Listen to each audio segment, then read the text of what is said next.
Donc dans cette vidéo, je vais vous parler de comment en fait bien s'entendre avec sa famille d'accueil, parce que c'est vrai que ça peut faire peur. Ça peut faire peur à beaucoup d'entre vous de se dire j'arrive dans une famille d'accueil, je ne connais absolument pas la famille d'accueil et je vais vivre 10 mois avec eux. Parce que moi, en tant qu'enfant unique, je me retrouve dans une famille d'accueil avec 2 petites sœurs. Alors je me suis dit, oulala, j'ai jamais été grande sœur, etc. Je sais pas comment ça va se passer, est-ce que ça va bien se passer, est-ce que je vais avoir une bonne relation ou pas avec eux. C'est vrai qu'on peut se poser énormément de questions par rapport à sa famille d'accueil. Mais au final, je vais vous donner quelques petits skills pour bien s'entendre avec sa famille d'accueil. Donc skill en anglais, ça veut dire petits tips, donc petits on va dire, conseils. Voilà, petits conseils pour, je perds mon français, petits conseils pour bien vous entendre avec votre famille d'accueil. Donc tout simplement, premièrement, il faut savoir que c'est eux qui vous ouvrent les portes de leur maison. Donc c'est vous qui devez vous adapter, ce n'est pas l'inverse. Il y a beaucoup d'étudiants d'échange qui l'oublient. C'est vous qui arrivez dans leur maison. Donc c'est à vous de vous adapter. Si l'heure du repas est à 4h, vous allez manger à 4h avec eux. S'ils n'autorisent pas les téléphones dans la chambre à 10h du soir, vous n'aurez pas vos téléphones dans la chambre à 10h du soir. Ça arrive très peu. En général, les familles d'accueil, elles vous laissent énormément de liberté parce qu'elles savent que vous êtes nouveau, etc. Elles vous donnent pas beaucoup de règles. Mais c'est vrai que s'il y a des règles dans la maison, il faut les respecter. Donc ça, c'est un point très important pour avoir une bonne communication et une bonne relation avec eux. Ensuite, il faut savoir également que vous avez des points de vue complètement différents. Sur certains sujets, par exemple sur tout ce qui est présidentiel, etc., vous allez peut-être avoir des opinions très différentes parce que ce qu'on nous apprend en France n'est pas la même chose qu'on nous apprend aux États-Unis.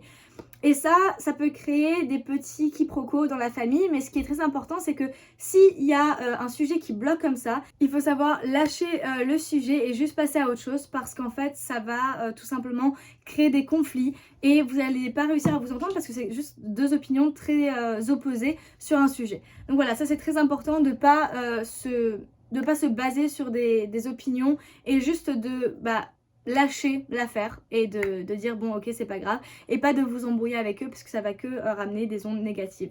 Ensuite, tout simplement, pour essayer d'avoir une bonne relation avec eux, au tout début, quand vous allez arriver dans leur maison, il va falloir que vous fassiez en fait des cadeaux parce que forcément, ils vous ouvrent les portes de leur maison, ils vous accueillent pendant 10 mois, donc vous allez éventuellement leur acheter des cadeaux. Donc ça peut être des cadeaux de France. Moi, je leur ai acheté pas mal de cadeaux de France et ils ont beaucoup aimé. Et ça a tout de suite en fait créé un lien entre nous parce que je les remercie de me garder, on va dire, pendant 10 mois dans leur famille.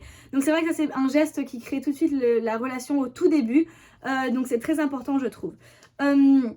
Et ensuite, tout ce qui est par exemple, ils vous demandent de faire une tâche ménagère, il faut pas leur dire non, j'ai pas envie ou je le ferai plus tard, parce qu'ils vous demandent quelque chose dans leur maison où vous vivez.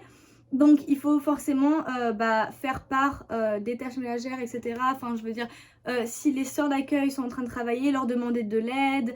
Si votre petit frère a envie de jouer avec vous, jouez avec lui parce que c'est vrai que c'est pendant 10 mois et que votre famille d'accueil vous garde dans leur maison.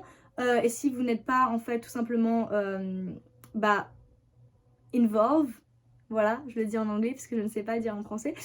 Si vous n'êtes pas tout simplement involve dans votre famille d'accueil, forcément ça va créer des quiproquos et ça va créer des conflits entre votre famille d'accueil et vous. Et c'est pas ce que vous voulez, j'en suis sûre.